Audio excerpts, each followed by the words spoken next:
Geralmente, quando a gente lê sobre o nascimento de um bebê, em relatos lá da antiguidade, a expectativa imediata é de uma coisa super poética, né? Assim, aquela narrativa quase serena, intocável. Exato. A imagem que vem à mente de todo mundo é aquele cenário clássico. Um ambiente de manjedoura, uma noite estrelada, sabe? Um clima de profunda quietude mesmo. Tipo um cartão postal, né? Um momento de paz absoluta que foi desenhado ao longo dos séculos para transmitir conforto e uma aura de calmaria. Uhum. É essa estética tradicional que a maioria das culturas acabou projetando sobre esse tipo de evento histórico. Pois é. Mas a realidade, quando a gente analisa os registros históricos e, os detalhes etimológicos mais profundos que embasam a nossa imersão de hoje, passa quilômetros de distância dessa serenidade toda. Com certeza, passa muito longe. É como abrir um thriller político de alta tensão, sabe? Bem no meio do mundo antigo. A notícia de um único nascimento faz simplesmente o monarca mais implacável da região e toda uma capital entrar em um estado de choque e paranoia absolutos. É uma quebra de expectativa colossal, né? Porque o que temos documentado ali é, na verdade, um verdadeiro terremoto institucional. Nossa, total. Um terremoto. E para entender a magnitude desse abalo, a base da nossa análise precisa ir além daquela leitura superficial de sempre. Sim, a gente tem que cavar mais fundo. Exato. A pesquisa que guia esse nosso mergulho crítico de hoje é o texto intitulado Desvendando Mateus 2, versos 3 ao 6, na visão triunfanista. Escrito pelo irmão Marcelo Oliveira, né? Isso mesmo. E o grande trunfo desse material, o que realmente faz a diferença, é o recurso ao texto Nestle Aland 28. Que é um peso pesado, né? Muito. É uma das edições críticas mais rigorosas que existem do Novo Testamento em grego. Isso oferece uma precisão cirúrgica, sabe? Sobre o peso literário de cada termo que era utilizado na época. E a nossa missão central nessa análise, para quem está acompanhando a gente agora, é justamente jogar luz sobre como uma passagem tão curtinha esconde nas entrelinhas linguísticas um choque brutal entre duas visões de mundo. Duas visões completamente opostas. De um lado, a gente tem a máquina política humana, rígida, hierárquica e, totalmente paranoica. E, do outro lado, surge o rascunho de um modelo radicalmente diferente, né? Um modelo de liderança que não apenas desafia as estruturas, mas tenta implodir a própria ideia de hierarquia. É fascinante. E o mais interessante é ver como esse contraste começa logo ali, na reação imediata do governante local, né? Em português, o texto diz simplesmente que o rei Herodes perturbou-se com a notícia. Pois é, só até brando demais. Né? Só super brando. Parece que ele só teve um aborrecimento matinal. Acordou de mau humor. O que passa uma impressão muito equivocada, na verdade. A pesquisa etimológica aponta que o original em grego utiliza o verbo etaratecte. E olha, na literatura da época, essa palavra nunca é usada para um mero incômodo. Ah, não. De jeito nenhum. Ela denota uma agitação visceral. É um pânico que desestabiliza a pessoa emocional e espiritualmente. Herodes carregava o título grego de Basileus, o rei supremo daquela jurisdição toda. Ele era o cara que mandava em tudo. Exato. Ele controlava o exército, a economia, as fronteiras. Então, ao receber a notícia de que uma nova figura central estaria nascendo, ele não sente só um ciúmezinho do cargo, sabe? Ele sente a estrutura tremendo. Ele sente a espinha dorsal de todo o sistema de poder dele balançar violentamente. Caramba, para quem nos escuta tentar visualizar a gravidade desse tararrastei, eu gosto de imaginar um cenário corporativo moderno, sabe? Ah, legal. Como seria? Pensa no CEO de um monopólio multibilionário. Esse cara controla o conselho de administração, ele dita os preços do mercado, tem todos os reguladores no bolso. Um cara intocável, basicamente. Intocável. Aí, de repente, um dia ele acorda, lê um relatório de inteligência e descobre que uma startup com uma tecnologia totalmente disruptiva acabou de nascer numa garagem qualquer. Nossa, o pesadelo dele. E o pior detalhe, né? É uma operação descentralizada que ele não pode comprar, não pode fundir e não consegue controlar com aquelas táticas de sempre. O pânico dele ali não é por perder 2% de margem de lucro. Não, o terror absoluto é o medo da obsolescência. é ser apagado do mapa. Exatamente. O paralelo me parece perfeito para entender essa mecânica do poder. E é perfeito mesmo. Herodes percebe que as regras do jogo estão prestes a mudar de uma forma que ele não controla. E tem um sintoma claro de que a crise é estrutural, né?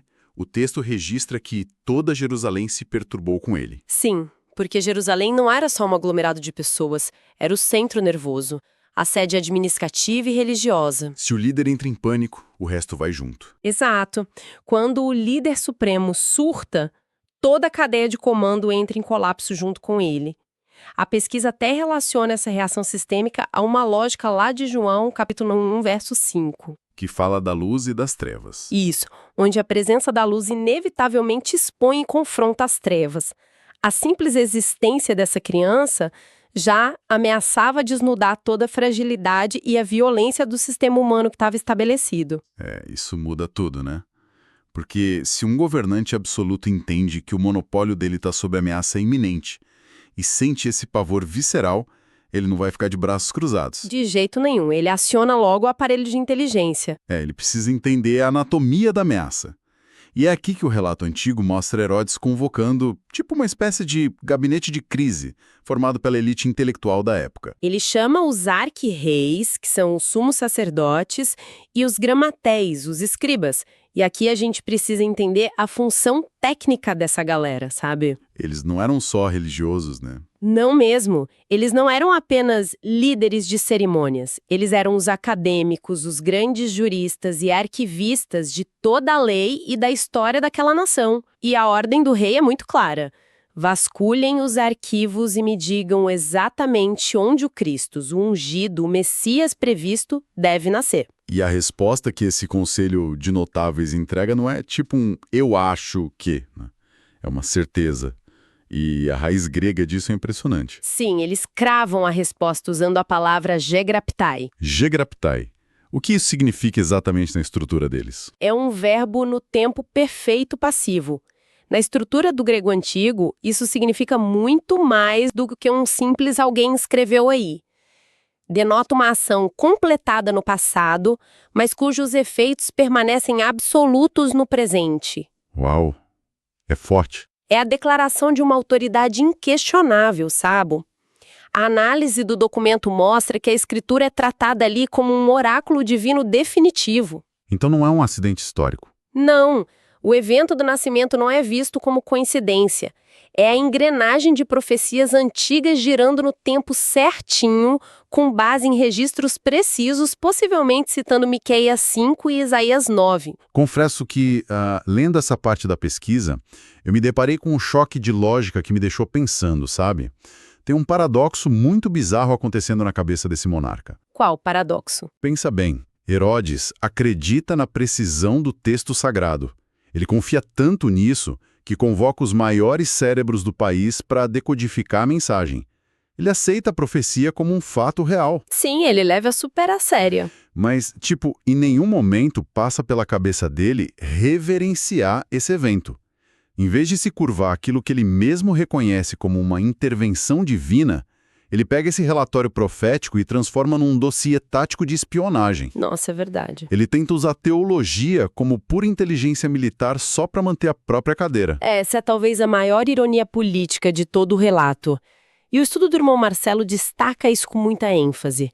É a imagem nítida do poder humano tentando a todo custo devorar a revelação divina. Exato. Herodes valida a informação dos escribas na teoria, mas arquiteta um plano pesado para anular isso na prática. A obsessão pelo controle é tão cega que ele tenta usar os dados de Deus para lutar contra Deus. E a resposta dos escribas que vasculharam os arquivos apontam o dedo direto para Belém. E a descrição que o texto original faz da cidade adiciona, mais uma camada de ruptura. Ah, a frase em grego. Isso. A frase é «Oudamos elachiste ei», que indica que Belém não era de modo algum a menor. Isso traz uma subversão completa, né? Totalmente, porque em termos de relevância geopolítica, de PIB ou de força militar, Belém era quase insignificante comparada à imponência de Jerusalém. Era uma vila, né? Belém era minúscula, uma vila periférica mesmo. E a escolha desse palco sublinha um padrão muito claro que é analisada na pesquisa a exaltação do que é humilde. A lógica humana pensa diferente. Sim, a lógica humana, que ali está representada pelo gabinete do Herodes, mede a importância pelo tamanho dos muros, né? Pela quantidade de ouro, pela força bélica. Mas a narrativa que emerge do texto sagrado simplesmente pulveriza essa métrica. A grandeza vem de outro lugar. Vem da simplicidade de Belém, não do aparato estatal lá em Jerusalém. Só que o gabinete de crise não descobre apenas onde a ameaça ia nascer. A profecia detalha o perfil desse novo líder. E é nesse ponto que a nossa análise atinge, eu acho que o cerne da questão sobre modelos de liderança. É a virada-chave. O documento indica que a profecia previa a chegada de um hegemon, um guia ou líder. Até aí, Herodes poderia visualizar um general inimigo, ou um líder de rebelião, né? Sim, faria sentido para a cabeça dele. Mas a qualificação que acompanha esse termo muda a natureza do jogo inteiro. O texto diz que esse líder poimanei o povo. E olha, o mergulho etimológico nesse verbo, o poimanei, é o grande divisor de águas do estudo do irmão Marcelo Oliveira. Por quê? O que significa? Esse verbo significa apacentar. É o ato prático de pastorear. Dentro do imaginário histórico e da tradição judaica, que a gente vê bem em textos como Salmo 23 ou Ezequiel 34, a figura do pastor está a anos-luz de distância de um chefe de Estado impiedoso. Totalmente diferente. Liderança, sob o prisma do verbo poimanei, é sinônimo de cuidado minucioso, de proteção ativa, de nutrição amorosa, não de domínio. Nossa, a disparidade visual entre esses dois modelos é fantástica. Eu fico imaginando de um lado o Herodes, né? O monarca enfiado numa fortaleza formidável, sentado num trono elevado, totalmente inatingível. Cercado de segurança. Isso. Para garantir a própria sobrevivência, ele levanta muralhas gigantescas, coloca milhares de guardas armados dispostos a morrer por ele, ele sacrifica o rebanho para proteger o pastor. Exato. Uma lógica egoísta. E aí o modelo que o verbo poimanei introduz inverte tudo. O líder de verdade, nesse caso, está com as botas imundas de lama.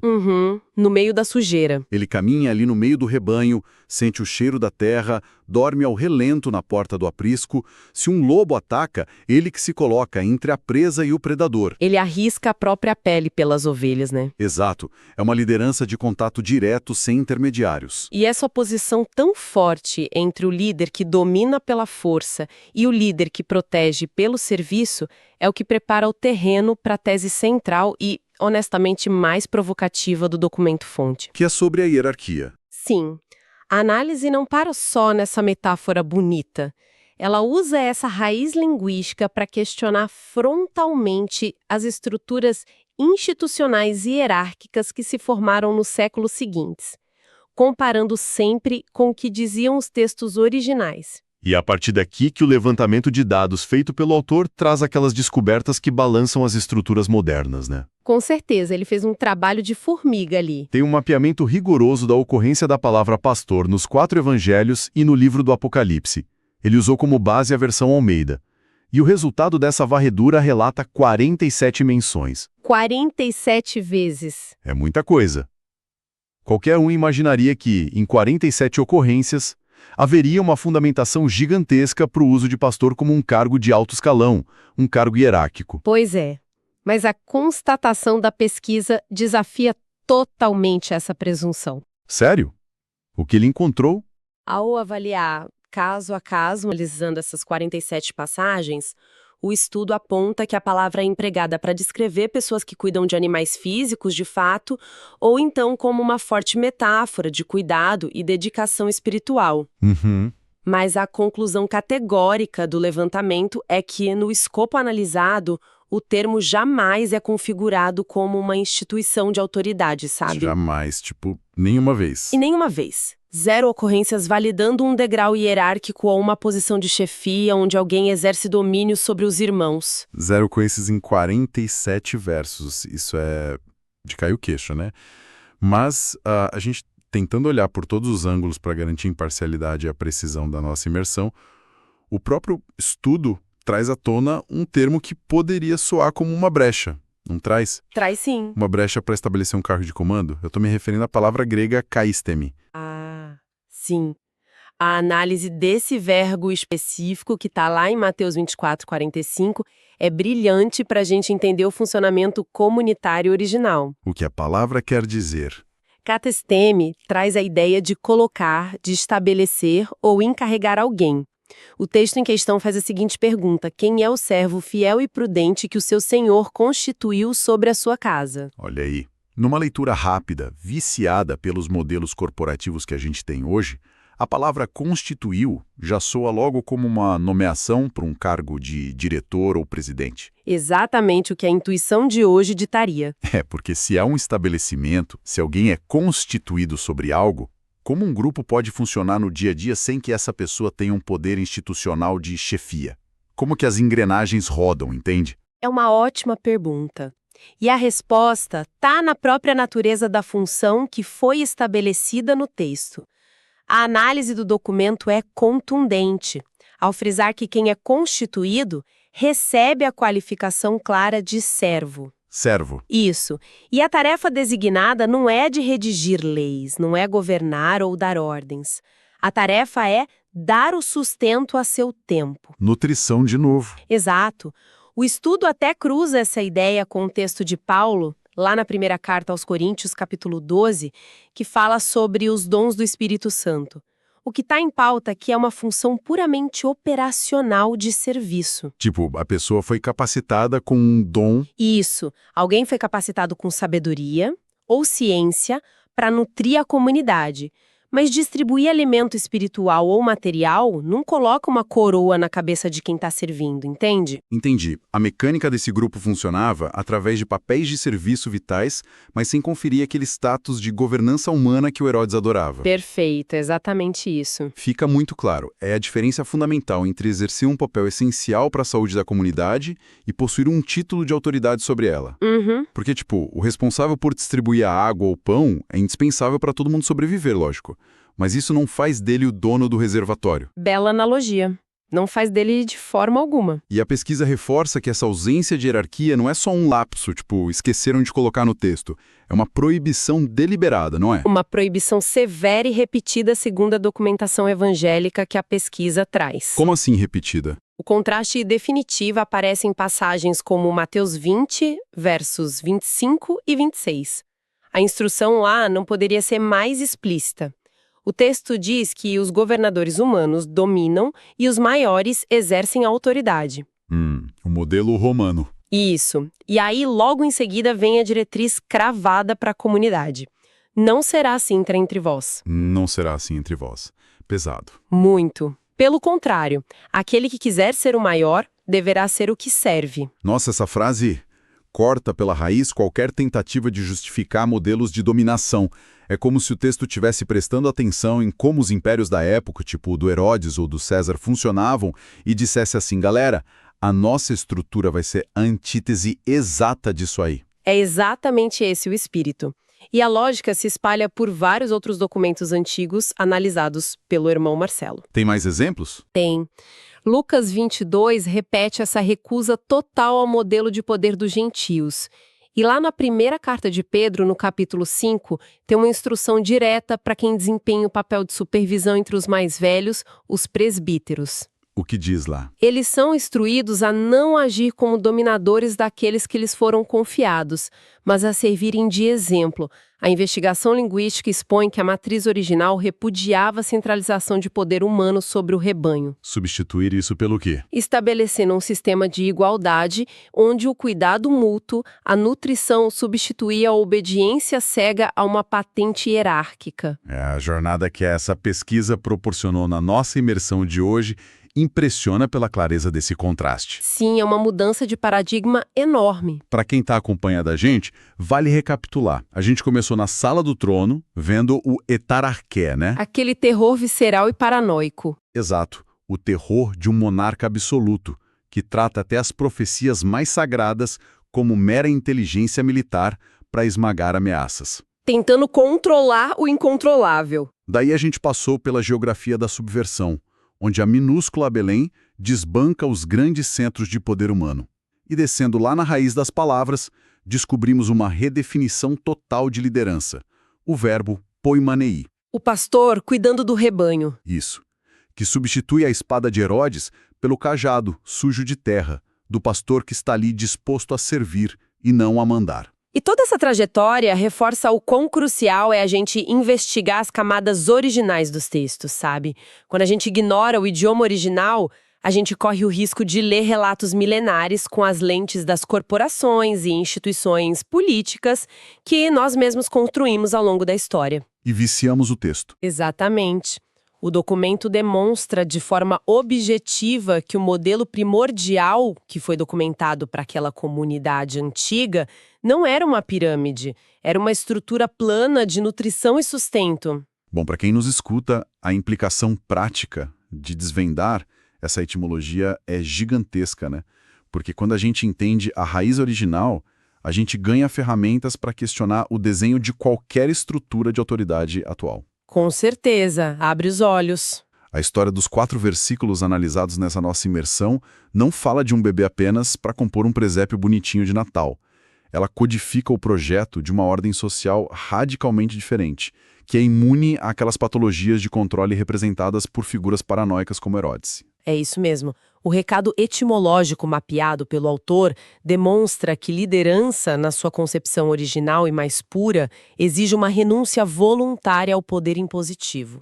Uma escolha de servir. Isso.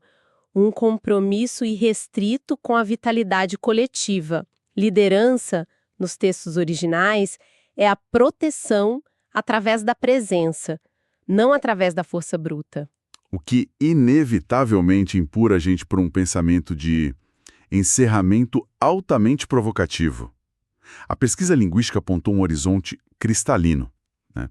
A fundação conceitual descrita no grego original aponta de forma incontestável para um modelo de proteção amorosa e de serviço entre iguais, e bane completamente qualquer traço de dominação, de chefia ou de hierarquia humana. Fica nítido no texto grego. Sendo isso tão evidente nesses registros mais antigos, fica no ar a reflexão para quem está com a gente hoje: o que será que aconteceu na natureza humana que nos fez transformar a própria palavra pastor, que originalmente era o símbolo definitivo de alguém caminhando lado a lado com o rebanho, prestando um serviço vital, sem nenhuma coroa na cabeça? Transformar em que? O que fez a gente transformar isso em um título institucional de poder e distinção ao longo dos séculos? Como que a gente conseguiu inverter a polaridade da própria palavra? Olha, essa é a grande questão, viu? Uma questão profunda sobre como o instinto humano pelo controle, pela dominação, frequentemente acaba sequestrando e remodelando até as mensagens de libertação mais puras, Para quê? tentando encaixar essas mensagens na sua própria máquina de manutenção de poder. É a natureza humana tentando engolir o texto sagrado de novo. Exato, o mesmo ciclo. Bom, fica esse baita desafio para continuarmos investigando e refletindo. A gente agradece demais a atenção de todo mundo que acompanhou a gente nesse mergulho profundo pelas raízes etimológicas e históricas de hoje. Muito obrigada pela companhia, pessoal. Sigam sempre desvendando o sentido original que fica ali escondido por trás das palavras prontas que entregam para a gente. Um grande abraço para quem nos ouve e até a próxima análise.